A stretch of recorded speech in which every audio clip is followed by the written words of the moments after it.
Assalamualaikum warahmatullahi wabarakatuh. Sebelumnya, izin memperkenalkan diri, nama saya Nabila Alia Rama dengan NIM 2023-11171. Di sini saya perwakilan dari kelompok 2, yang dimana di sini untuk anggota kelompok dari kelompok 2 ada Dani Rahman Ferdian 2023-11202, kemudian Amelia Putri 2023-11-295,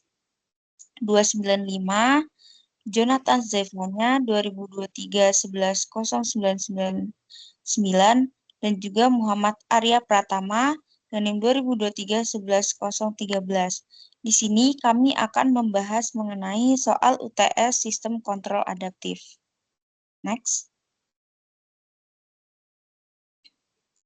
Jadi, untuk soal yang pertama di sini, definisikan apa itu sistem kontrol adaptif dan jelaskan melalui diagram blok serta apa yang melatar belakangi digunakannya sistem kontrol adaptif.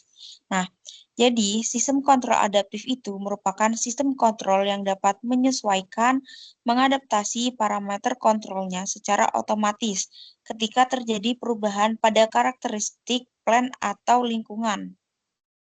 Artinya, sistem ini belajar dan mengubah pengendalian secara real-time agar tetap menghasilkan performa yang optimal, meskipun kondisi sistem berubah. Nah, jadi kapan sih sistem kontrol adaptif ini digunakan?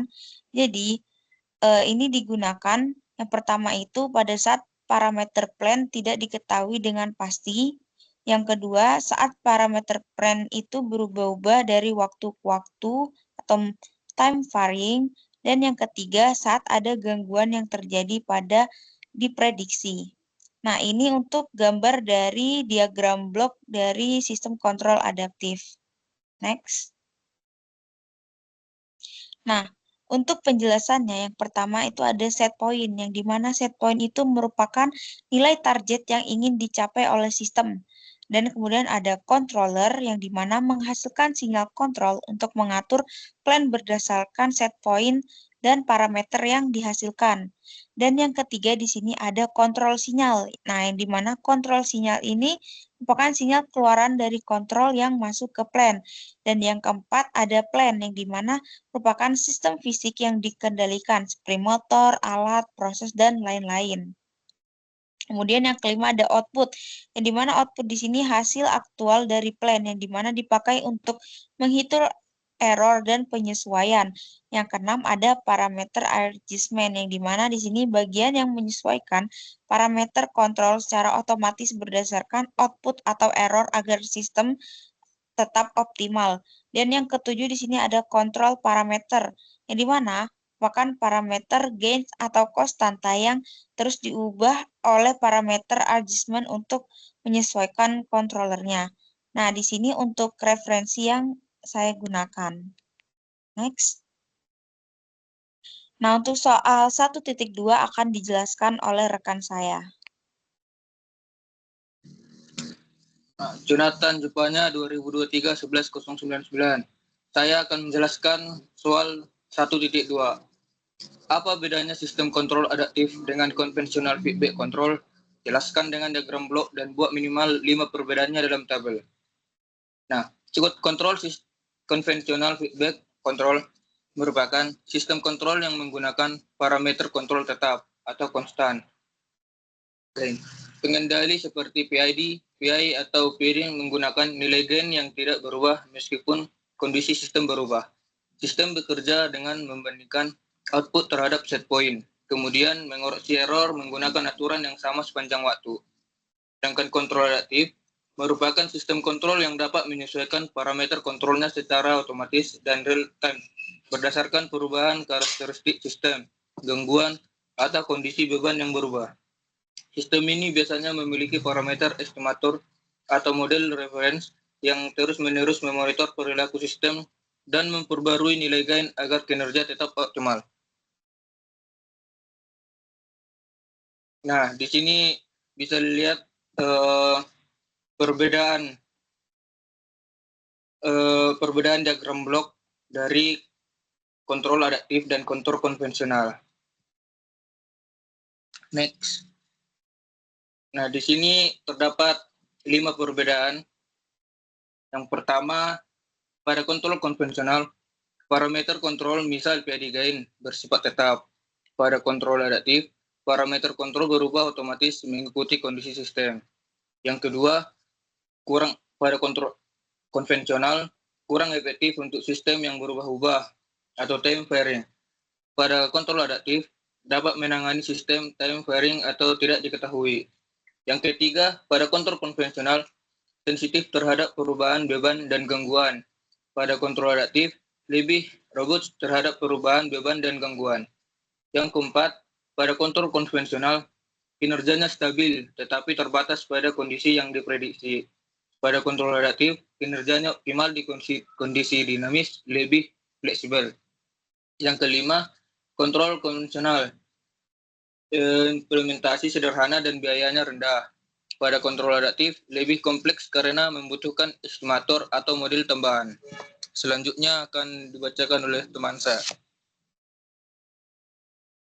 Baik, pada soal 2.1, jelaskan apa itu gain scheduling. Gain scheduling itu adalah metode kendali adaptif nonlinear yang mengubah parameter penguatan kontrol secara terprogram berdasarkan variabel operasional yang terukur, seperti titik operasi, aliran, atau suhu, alih-alih menyesuaikan gain secara online seperti MRAC. Metode ini menggunakan peta hubung antar kondisi operasi dan gain optimal yang telah ditentukan dari analisis offline. Dengan demikian, gain scheduling mampu menjaga kinerja sistem tetap stabil dan optimal di berbagai kondisi, tanpa perhitungan adaptasi yang rumit, sehingga menjadi solusi praktis untuk sistem dengan dinamika yang berubah-ubah. Baik, pada soal 2.2 akan dibacakan oleh rekan saya. Baik, izin Amelia Putri dengan NIM 2023-11295. Di sini saya akan menjelaskan soal 2.2 yang dimana buat kasus terapannya di industri, lalu kita jabarkan solusi sistem kontrol adaptif berbasis gain scheduling tersebut. Nah, kasus terapan di industri yang saya buat di sini yaitu pengendalian level tank pada pemurnian kimia atau chemical process plant. Nah, dalam industri kimia, pengendalian level cairan pada storage tank atau continuous stirred tank reactor merupakan salah satu proses yang penting karena fluktuasi level dapat menyebabkan overflow, kerusakan pompa, ketidakstabilan tekanan proses, hingga gangguan pada tahap pemurnian berikutnya. Nah, tantangannya bahwa dinamika tanks bersifat non-linear dan sangat dipengaruhi oleh perubahan kondisi operasi, terutama pada laju aliran masuk atau yang kita sebut inflow. Ketika inflow ini kecil, kenaikan level berjalan lambat, sehingga plant memiliki respon yang lambat. Sebaliknya, ketika dia tinggi, kenaikan level terjadi sangat cepat, sehingga sistem menjadi agresif dan cenderung overshoot jika pengendali tidak disetel dengan tepat. Selain itu, viskositas cairan dan tekanan pipa bisa berubah dari waktu ke waktu, yang membuat karakteristik pada plan-nya semakin tidak konsisten.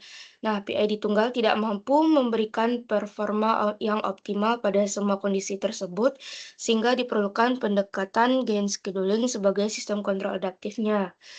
Baik, kita lanjut slide selanjutnya. Ini ada solusinya dari sistem kontrol adaptif berbasis gain scheduling pada kasus yang telah saya buat. Nah, dilakukan dengan membagi plan ke dalam beberapa titik operasi berdasarkan kondisi inflow, misal inflow rendah, sedang, dan tinggi.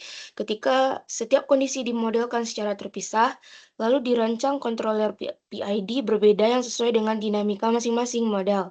Setelah itu, dipilih variabel penjadwalan, yaitu debit inflow karena mudah diukur dan langsung mempengaruhi respon plan. Nah, nilai inflow itu terbaca oleh flow meter yang digunakan untuk menentukan gain CPID yang tepat melalui sebuah lookup table. Dan bila diperlukan, dilakukan interpolasi agar perubahan gain lebih halus. Dengan mekanisme ini, kita dapatlah menyesuaikan si parameter KP, KI, dan KD secara otomatis sesuai dengan operasinya. Dan hasilnya sistem mampu menjaga level tank tetap stabil meskipun inflow-nya ini berubah-ubah sehingga performa kontrol lebih responsif, stabil, dan efisien dibandingkan PID yang biasa menggunakan gain yang tetap. Selanjutnya akan dilanjutkan oleh rekan saya. Oke, baik. Untuk soal nomor 2.3, paparkan langkah poin 2.2 dengan simulasi memakai aplikasi MATLAB Simulink.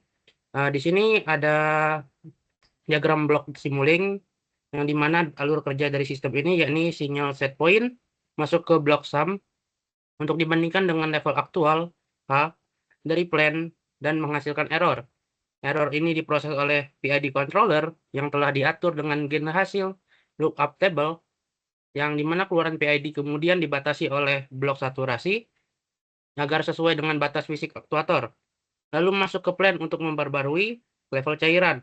Output level dipantau melalui scope dan digunakan sebagai feedback. Oke, next. Oke, di sini ada respon sistem ketika step 0.2 dan step 0.5. Dapat dilihat bahwa ketika sistem berubah secara drastis, plan dengan cepat meningkatkan output dan kemudian plan dengan teratur mengurangi nilai error daripada keluaran plan tersebut. Oke, sekian.